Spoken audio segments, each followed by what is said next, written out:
Hello, and welcome to the One Question Leadership Podcast. This is Marcus Sedberry. I'm so thankful for the transformational experience of the NCAA Dr. Charles Whitcomb Leadership Institute.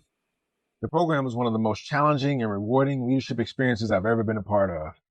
It gave me hands-on strategic planning and career mapping experience. It challenged me to grow personally and equipped me with tangible skills for my professional career. But most of all, it gave me a family of industry experts with shared experiences that I can lean on at any time.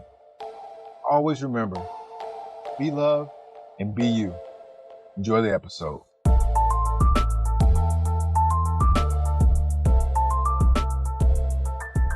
Greetings, this is Ty Brown and welcome to the One Question Leadership Podcast, where we highlight executive and organizational leadership. Be sure to follow us on Twitter and Instagram at 1Q Leadership. Our guest today is Daniel McCarthy. Daniel is the Deputy Athletics Director at University of South Alabama. Greetings, Daniel. Thanks for joining us. Hey, Ty. How you doing? Thanks for having me.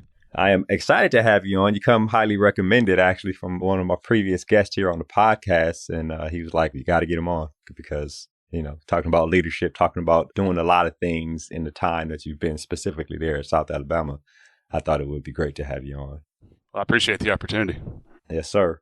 Now, you've been in the role as deputy for almost 5 years, but you've been at the school for roughly 13 years down there. And you spent time at University of Richmond and Mercer University. Overall, I think about 20 years in the industry. So wealth of experience in terms of seeing a lot and doing a lot and understanding leadership, which is what I try to focus on with the podcast. So yeah, it has been 20 years. That's wild. But it seems like yesterday we got started. But I love everything about what I've done over the last 20, and look forward to the next 20. Yeah, you think about career evolution, right? The person who referred me to you was Haven Fields, right, at Ball State. And you told me offline that you guys started on the same day, right? Young in the career. Yep. And then since then, you guys have both gone on, become deputies and doing big things in college athletics. Yeah, Haven's he's a good man. We both started here at South Alabama on the exact same day. First day was my first day was his first day. And we worked together for, I would say, probably 5 years before he moved on and had his opportunities at Illinois and at Ball State. And he's a great friend, somebody I lean on when I need something, and somebody that I'm proud to call both colleague and friend. Yeah, which is excellent, right? Which is kind of what makes this thing work, just the relationships you have as you come up in the profession. So I wanted to have you on. You guys have done a whole lot there at South Alabama, really in the last 15 years, right? I mean, you're talking about from starting a football program to moving to Division I athletics to expanding the athletics department, period, to building state. I mean, there's a whole bunch of things that have happened there. And then for you specifically, you have the experiences of working with internal operations and now external affairs operations. And when you make that transition, as you guys are building what you have built there are a whole lot of things that you can consider victories, right? Things to celebrate. But there are also things that were a challenge that you may have considered a victory, but to get there was probably tough for you. I wonder, as you have helped expand your role specifically and in South Alabama Athletics Department as a whole, what are some of the things that you consider a victory, but it was tough to get there? Like it stretched you out of your comfort zone, but you got it done. Well, that's a great question. I think I'd start with just the creation of football. When I got here in really late 2008, early 2009, the program was really just in its early inceptions. We had not bought a helmet. We hadn't bought a pair of shoulder pads. The first season wasn't until 2009. And so, right out of the gate, my roots are in compliance. That's where I got my start. So I was used to coming from Richmond, a pretty well-oiled machine when it came to how that works. And you get to South Alabama and all the other sport programs were up and running and obviously being very successful, but football was brand new. And we were in a really unique state at that time. The NCAA had a moratorium on membership. So you weren't able to just suddenly create a program, especially football, and move it directly to FBS. And so we went through a couple of years of what we ended up calling unclassified non-varsity football, which there's really not a spot in the rule book for that, right? You don't really have rules for unclassified non-varsity football. But that was our waiting period before we could start our 2-year transition. So just the courage that the university had to start the program, but to do it in a way where it could be successful, really gave us the tools I think we needed to get it off the ground and get it off the ground well. But it was challenging. I mean, you're for our coaches, it was recruiting a vision more than anything. I mean, coaches are always recruiting a vision, but you're really recruiting a vision when you never played a game before. And so being there and helping our coaches through that process, being challenged every day with things you've never dealt with before. Probably the most challenging thing was the student athletes that were coming in. Everybody heard we were starting football, so we had people coming from all walks of life that wanted to be a part of that. And I would spend hours and hours the first, and Haven can attest to this because he and I shared an office suite. I would spend hours with prospective student athletes that knew we were starting football and wanted to be a part of it. And I mean, some of them were in their late 20s. Some of them had started school 10 years before the moment we were sitting down to talk to each other. And it was just so unique because there were days where I just was dealing with those kind of issues unlike anything I'd ever dealt with in my career. So that was challenging, and it did stretch me a little bit because I couldn't rely on things I'd done before. Everything was brand new. And but at the end, it was worth it when you see it all come together. When you see our program kick off for the first time, as you watch the football team evolve from that early non-varsity, unclassified days to making the transition to FBS and all of that. So I would say, at least for me personally, that was a challenge. And then more recently, I have made the transition, like you said, from internal to external, and I haven't been in the deputy role prior to that transition. I felt like I knew what was going on in the department pretty well. I was pretty in tune with everybody's area.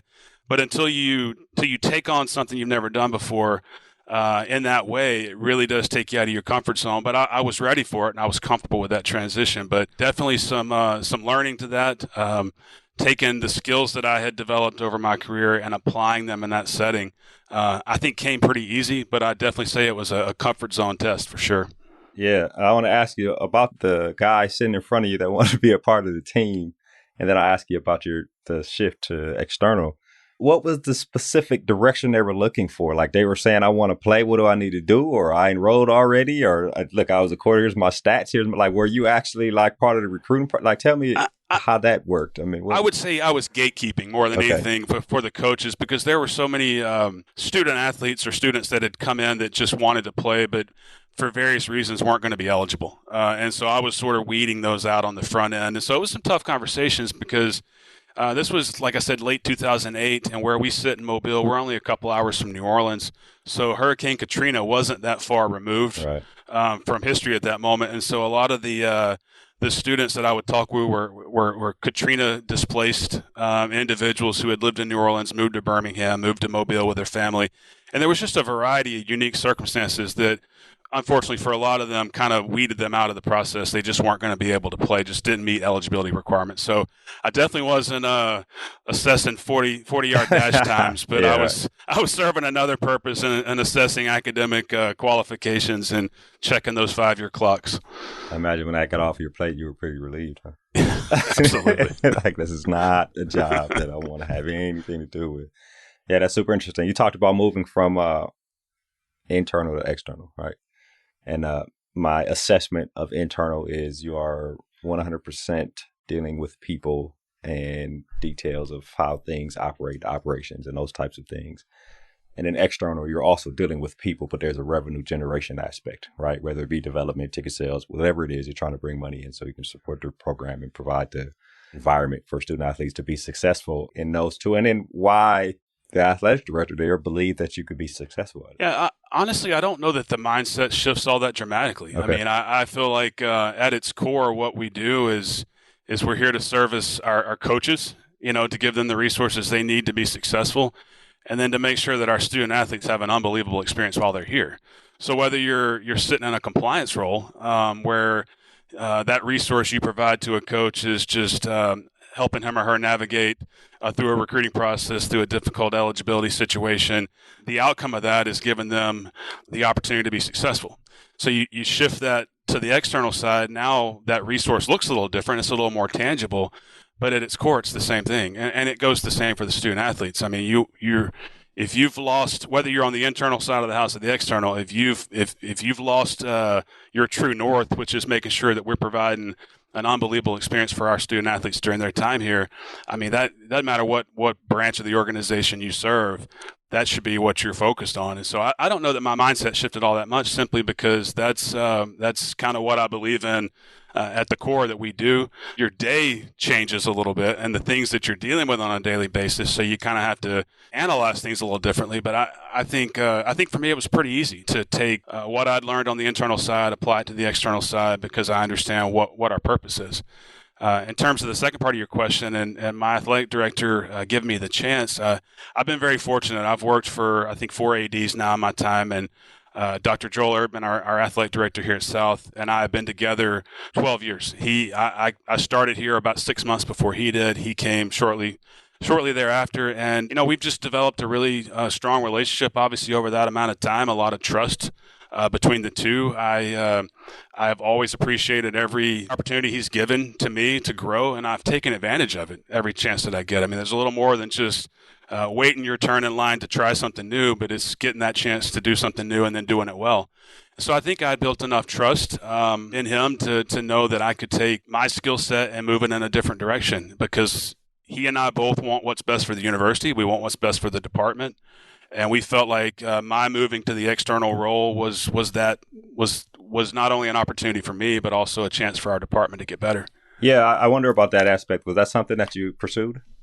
Or did he approach you like, hey, man, for the team, we need you to play wide receiver, Jack? I mean, tell me about that part. Yeah, we actually had a longtime senior associate in the external role who left. He took an opportunity outside of athletics here in the community, and so this was January of 20, so COVID wasn't really a thing yet, but our previous senior associate was going to work through May of 20.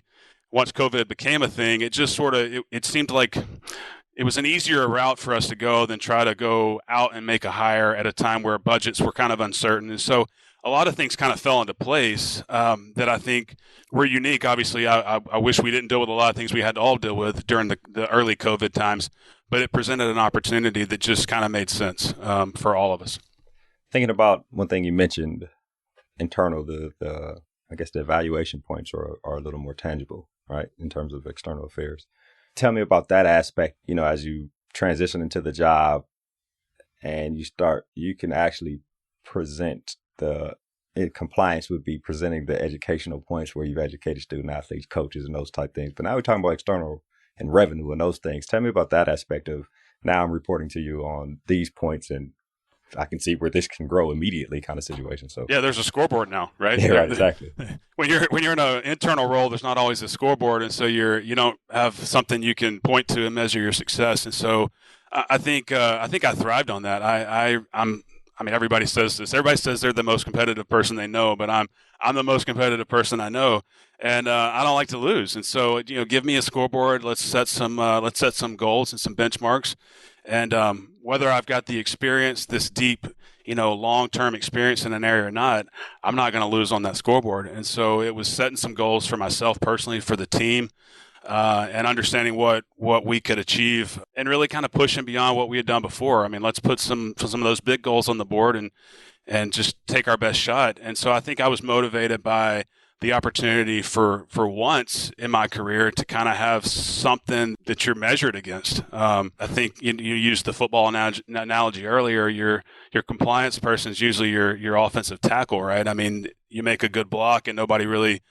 realizes you miss a block and everybody knows you missed that block. Yeah, exactly. And so that's the way you feel. Your motivation on the compliance side and on the internal side is not miss your block, because that's when you'll be exposed. But if you make your block and everything happens like it's supposed to, then everybody did their job. And so there's that kind of motivation there. But then when you move externally, it's the motivation of actually having to make that catch and score that touchdown. And so it's been a lot of fun. I've enjoyed it. I've been really appreciative of the opportunity. And now 18 months or so in, I feel a lot more comfortable than I did 18 months ago. You get that experience, right? One thing that comes with career progress in athletics, in many industries, but athletics specifically, there's this aspect of leading other people and leadership. And one question I'd like to ask people lately is about the evolution of their leadership. You mentioned you and Haven came in same day pretty much and worked things, and the current AD came in 6 months after, and you've seen things grow, more people, more staff. I mean, you guys have built a stadium, so there's that whole, you get to figure out how to do those types of things. So when you talk about leading people, tell me about that aspect and where you saw, I guess, within yourself that you were successful at doing it over time or continuing to be successful at doing it over time. I mean, I think the best way you can measure your individual success in that role is just how well is the team that you're charged with leading, how well are we performing. So regardless of which side of the house I was on for that assessment, that's where I would start is where how well are we doing at the things we're all trying to accomplish. And if I've played a role in that, and we've been successful, then I would measure my leadership in that particular role as a success as well. But I think what I always have relied upon is just relationships with the folks that I work with. I mean, that's where it starts. And moving into external, these are folks that I had obviously knew and worked with, albeit a little different from my internal perspective, but I knew them. However, I didn't know exactly what they did on a daily basis. I didn't quite understand what we were trying to accomplish. One of the areas I oversee is corporate sales. And we don't outsource that like a lot of institutions do to a third party. We manage that internally. So I've got a sales staff that does our corporate sales that now falls under my leadership. And I've never sold a thing a day in my life. But when I walk in the room, I'm the junior salesperson in the room, in a room of people that obviously know what they're doing. And so there's always the eyebrow goes up a little bit because who am I going to come in as a leader and make a difference because I don't have the experience they do. And you just got to really be vulnerable with that. I was honest with them. I am not experienced in this area. I'm learning from you. I'm going to ask a lot of questions. And so it's just building those relationships in a different way and that trust. And then my absence of sales experience, I make up for that because I know them. I know how to motivate them. And I admit the things that I don't know, and I learn alongside them the things that I need to know. And so I don't know if you're a Ted Lasso fan, but I think about the scene in Ted Lasso where they put the suggestion box in the locker room, and most of the suggestions that come in are nonsense, but there's the one about the water pressure in the showers, and Ted sees that as an early opportunity to get a win and earn some credibility, and that's kind of what I did with this new team is sit down with each of them. What are we doing well? What are we not? You know, what are some things that frustrate you? And then trying to find those really small things that you know you can impact and immediately try to make those little friction points better. And then all of a sudden you've established some credibility and then you start to, develop from there. Yeah, that's excellent. That's actually very excellent. In terms of allowing a staff like sales where you don't have the experience, but you come in and you're the leader, leading people, how do you help them expand? Sometimes some people in roles can be very closed-minded or myopic and like, this is what I do, don't bother me with other things. But in terms of college athletics and collaboration and creativity, especially when you talk about external, how do you help them expand their minds in terms of A, seeing a big picture, but then B, also let's expand out it. What else can we be doing to help do this better than what we do now? Well, I think it started for me. It started with just what was our strategy. What had we been? What goals did we set? What was our strategy to accomplish those? I like to think I think that way. I'm strategic minded, so I wanted to dig into the numbers first. Where are we? How are we performing? And what can we do? And so that was number one. But I think too, it's if there's one thing I learned in the compliance role is I'm going to steal a Chris Del Conte line, but R&D doesn't stand for research and development. It stands for rip off and duplicate. And so in the compliance world, you learn to lean on your friends a lot on how are you guys doing this? What's the best way to track this and monitor and educate? And so you have all these resources at your disposal. Well, in a sales environment like what we have, where you don't have a lot of peers that do it the way we do it, most folks have a Learfield or a Playfly or someone that assists. A lot of that's proprietary. Nobody wants to share information, and so I had to really dig deep to try to find peers that were doing what we were doing, And then going back to our team and saying, listen, this is what they're doing over here. I think this will work here, and this is why. And again, so I think all of that's just that strategic approach to what we do. The sales folks know how to do their job. They know how to go out and tell their story. Whether you're philanthropic, whether you're corporate sales, it's all about telling the story and getting people excited and endearing them to what you're trying to accomplish. Having been in the deputy role, having been involved in every decision that was made for the stadium that we built and opened 2 years ago, every coaching decision that was made along the way to put our football program in a position for success, like I understand that. I was a part of that. So I can help them understand, really what are we trying to accomplish and why, and what all have we done to get to this point, so that when they go out into the community and talk with our season ticket holders, donors, fans, sponsors, they can tell that same story with the same passion. And so I hope that I've tried to bring some of my experience on why we do the things we do and how we've gotten to where we are, so that we can use that in a way that'll maximize our opportunities for revenue growth in the community. I imagine you have, and I imagine you continue to do those things. I wonder about working with competitive people. You said you're the most competitive person you know, and your staff probably says the same thing. Like, no, I'm more competitive. I wonder about opening a new stadium. As somebody who works in sales, you got this shiny new thing that you're selling now. Like, tell me about that aspect in terms of, did that open some minds up? Like, this is excellent. Let's go. I mean, I'm ready to get moving. I'm trying to sell these seats and fill it. Yeah, it's for anyone on the external side, for our revenue team, whether it's ticket sales, fundraising, or corporate.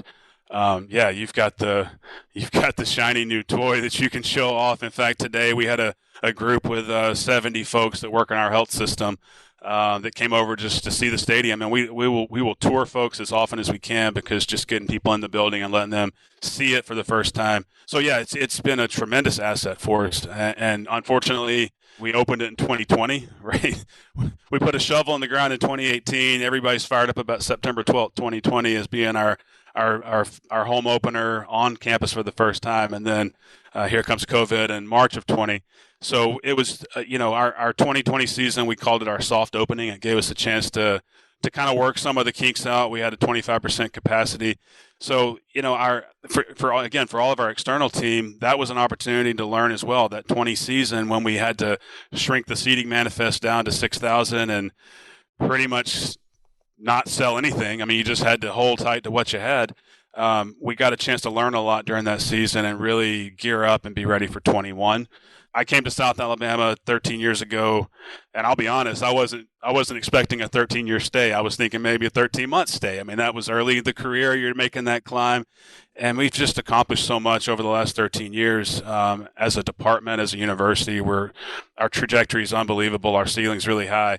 And so the stadium was a huge centerpiece to what we're trying to accomplish that I think is going to benefit all of us. And we look at it through our limited little lens, right? It's about football, and it's about generating revenue for what we do to support our student athletes. But I mean, just the impact this is going to have on our campus from a student life standpoint, from an alumni relation standpoint. I mean, this is generational impact. And so I think we all appreciate how fortunate we've been to be a part of that, but also appreciate the responsibility that comes with it to make sure we're doing it justice. Thinking about what you just said, the impact, generational students on campus, student athletes, alumni, community, etc. Your role in thinking about the future, right? Trends in college athletics, thinking about whether it be financial trends, revenue trends, strategic trends, student athlete trends, everything.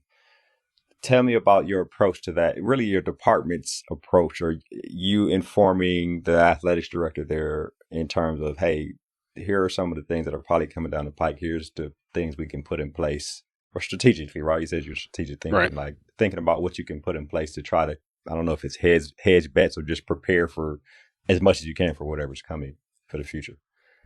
Boy, there's a lot coming, right? Yeah, I mean, exactly. we are experiencing over the last 2-3 years such unbelievable transformation as an industry, and yesterday with the adoption of the new Constitution, like it's kind of hard at this point to anticipate what those next things are. I do think that's my role, as the deputy AD, as an associate head coach, whatever you want to call it. Your role is to try to think one step ahead, especially for your athletic director, because he's got his plate full. He's got a lot going on. He's on the front end of a lot of things. I mean, our conference has obviously experienced some growth with the most recent membership realignments, and I think we came out really good. The Sun Belt's in a great position. That's a testament to the leadership from our commissioner, Keith Gill, the ADs and presidents in the league, and my AD's been on the front end of all that. So he's not much gets by him, but I feel like my role to serve our department, serve our student athletes and our coaches and our staff is to try my best to anticipate that, and it's hard because it is ever changing. So you read as much as you can, you watch as many videos as you can, you don't miss anything on D1 Ticker. I mean, it's a lot, and the job has changed. Like you said, 20 years in this industry, there's days where you don't feel like you're doing the traditional athletic administration anymore like you used to. A lot of it's risk management and problem solving in a way that you never did before. So it's exciting. I wouldn't trade what we do for anything in the world, but I wish I did have that crystal ball though to sort of see what's next in our world and what to expect. But we make the best decisions we can with the information we have. You should think about the stadium, as we talked about, try to think about from a consumer standpoint, from a student athlete standpoint, what do fans and what do students prefer and want in 2020 when you're putting bricks on the ground and you're actually building this thing, and what's that going to look like in 2030 and what's it going to look like in 2040? And so those are things that if you're not thinking about what's coming next, you're doing yourself a disservice. And I think I feel like we do a good job here to try to anticipate as much as we can. Well, I think that's excellent information. Thinking about you and your career, you compare yourself, like you mentioned Haven, you guys started there the same day, or other people in the industry that have grown and they have good experiences, but have they started a football program, moved to Division I, built a new facility? You know what I mean? Like there's a whole bunch of things that you and just maybe your staff there, you guys have done that is a little different than a lot of your colleagues. And then if you're thinking about the reason why people who in the corporate world like people who work in sports so much is because there's also the student athlete aspect in addition to all the things you did in terms of running this business of college athletics. So I think it's a great experience for you, and I think they're lucky to have you there. Well, thank you. Yeah, it's been a lot of fun, and we've done a lot of things, like you said, that you don't get a chance to do. And it's been a tremendous blessing for me in my career to be able to do, to be kind of on the front row for a lot of that. It's been quite a ride. Yes, sir. Well, this has been a great conversation, Daniel. I really appreciate you joining us here on the One Question Leadership Podcast. Thank you, Ty. That was Daniel McCarthy. He is the Deputy Athletics Director at University of South Alabama. And of course, this is Ty Brown with One Question. And keep in mind, the role of a leader is to create and maintain an environment that people want to be a part of. And as always, be better tomorrow than you are today.